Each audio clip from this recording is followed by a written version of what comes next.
চতুর্থ দশভুজা।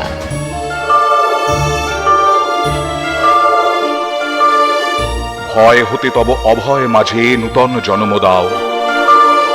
জীবনের সবচেয়ে বড় ভয়কে জয় করেছেন জলপাইগুড়ির পম্পি সূত্রধর। ছোটবেলায় রক্ত দেখলেই ভয়ে অজ্ঞান হয়ে যেতেন পম্পি, আর এখন তিনি উত্তরের রক্ত রানী। রক্তের প্রয়োজন হলেই পম্পির খোঁজ পড়ে। একটি এনজিওর সঙ্গে কাজ শুরু করে পম্পি জানতে পারেন ব্লাড ব্যাংকে রক্তের আকালের কথা। মরণাপন্ন রোগীর যখন রক্তের প্রয়োজন হয় আর হাসপাতাল বা ব্লাড ব্যাংক সেই রক্তের যোগান দিতে পারে না, তখনই ত্রাতার ভূমিকায় আসেন পম্পি। সোশ্যাল মিডিয়ার সাহায্যে ধীরে ধীরে রক্ত জোগাড় করা শুরু করেছিলেন তিনি। এখন বম্বে ব্লাড গ্রুপের মতো বিরল গ্রুপের রক্তেরও সন্ধান দিতে পারেন পম্পি। পম্পির স্বপ্ন জলপাইগুড়িতে একটি বেসরকারি ব্লাড ব্যাংক গড়ে তোলা। সারা দিন ঘুরে ঘুরে রক্ত সংগ্রহ এবং রক্তের যোগান দেওয়া, আর রাতে পথের ধারে আশ্রয় নেওয়া সহায় সম্বলহীনদের কাছে খাবার পৌঁছে দেন।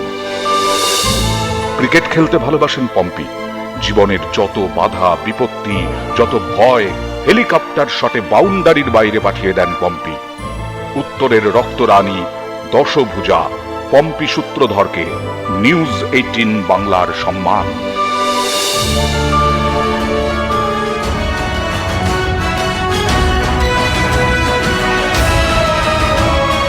আমাদের মধ্যে আছেন অভিনেত্রী ঐন্দ্রিলা সেন। ঐন্দ্রিলাকে মঞ্চে আসার জন্য অনুরোধ করছি। আমাদের এই দশভুজার হাতে সম্মান তুলে দিচ্ছেন নারী ও শিশু কল্যাণ মন্ত্রী এবং শিল্প বাণিজ্য মন্ত্রী শশী পাজা, রাজ্যের স্বাস্থ্য প্রতিমন্ত্রী, অর্থমন্ত্রী চন্দ্রিমা ভট্টাচার্য, বন দপ্তরের মন্ত্রী বীরবাহা হাঁসদা এবং নেটওয়ার্ক 18-এর এডিটর ইস্ট বিশ্ব মজুমদার। আমাদের চতুর্থ দশভুজা পম্পি সূত্রধর।